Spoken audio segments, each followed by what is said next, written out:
Hi, and welcome back to Art with Mo. My name's Monique, and I'm on a journey to get better at art. Today, we are going to be filling up my Stillman and Birn sketchbook. I've already sketched all of the portraits. I actually sketched them all out in about 3 months. Now, these first sketches, especially this first one right here, I have no idea when I first did this sketch.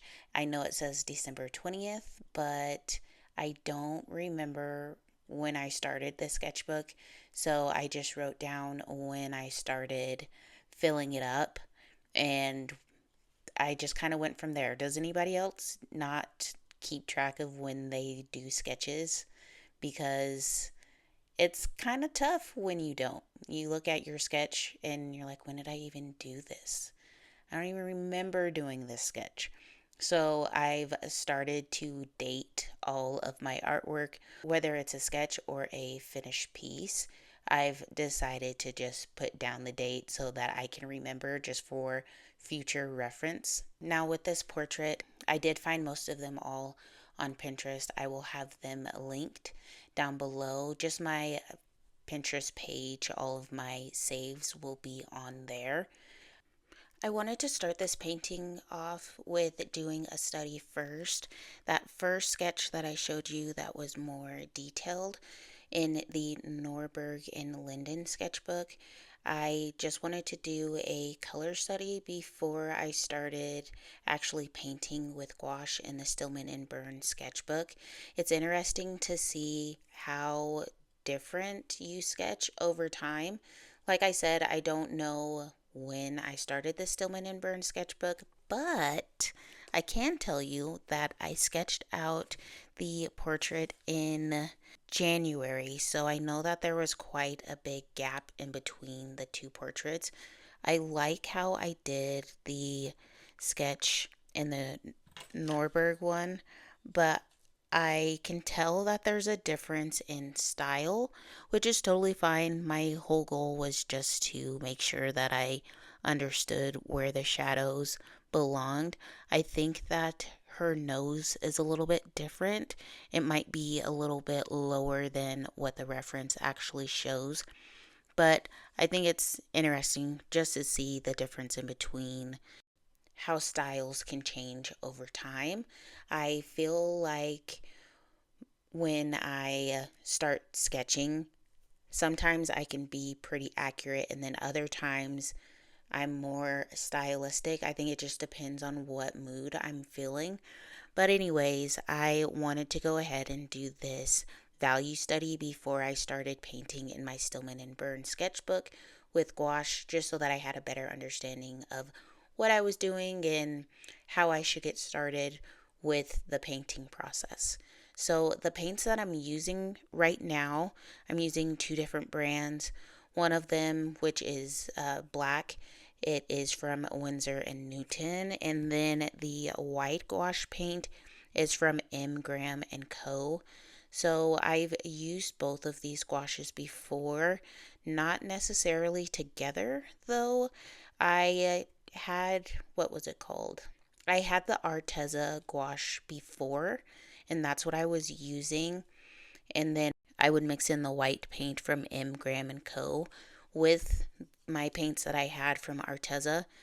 Right now, I don't think I've worked long enough with gouache to give it like a full review. I can say that the Winsor and Newton and the M. Graham do cover quite nicely. With the Arteza gouache paint, it does cover nicely, but I do find that I use more of it just to cover more of the surface. But that could also just be user error, because when I was painting this current painting that we are watching right now, I was using more paint, but over time I think I'm going to use less paint and layer more and just see how it goes from there. But it's all a learning process, so I'm enjoying the ride as I go. I really wanted to focus on doing black and white portraits, so just that grayscale type of painting, because I wanted to make sure that I understood my values before I went in with color. And also with color, you've got to know your color theory, and I'm not 100% there yet. So I think working with Grayscale will help me with my color studies as well. And I knew that going into starting this sketchbook. I remember my thought process when I sketched out this portrait. I don't remember when I started it. So I wanted to make sure that I stuck with those grayscales because my intention was for this sketchbook to be filled with portrait paintings, and that's what it's going to be. So this first one right here, I did find it on Pinterest, and I will make sure to leave that linked down below so that you can find it if you would also like to do this painting as well. While I was painting this portrait, I really wanted to focus on finding shapes and not necessarily blending right away, because the nice thing with gouache that I'm learning is that you can lay down all of your colors without blending them together.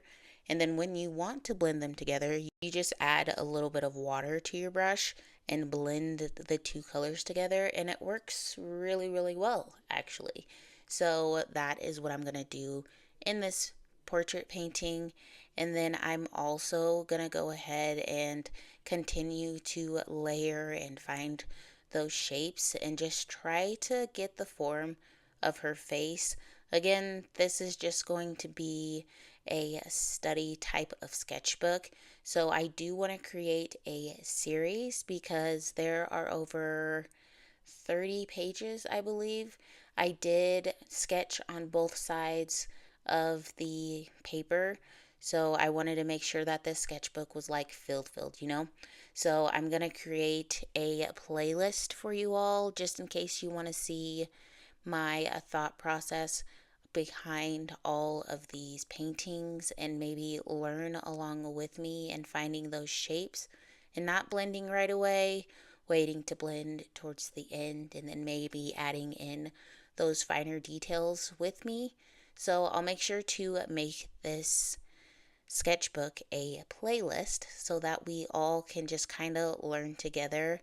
And I really enjoyed painting with gouache. I'm enjoying painting traditionally a lot more these days, which is interesting because I started out like actually creating art and taking it more seriously. I started out on my iPad, and don't get me wrong, I love digital artwork, but there's just a different feeling compared to traditional art. Just that paintbrush and paper feel, being able to actually dip your paintbrush into some paint. The only thing that is a downside is the material. Like you have to buy your paints, right? With digital work, it's all in one app. You don't have to blend if you don't want to blend. I typically do blend my own colors instead of using like the blending tool in Procreate. I will leave a speed paint that I did recently linked up above so that you can find that as well. And then you can see how similar but also differently I paint in between how I paint in between traditional and digital work, because I try to keep the styles similar, but they are different just because I am more familiar with digital work and I'm still trying to get out the kinks with my traditional work.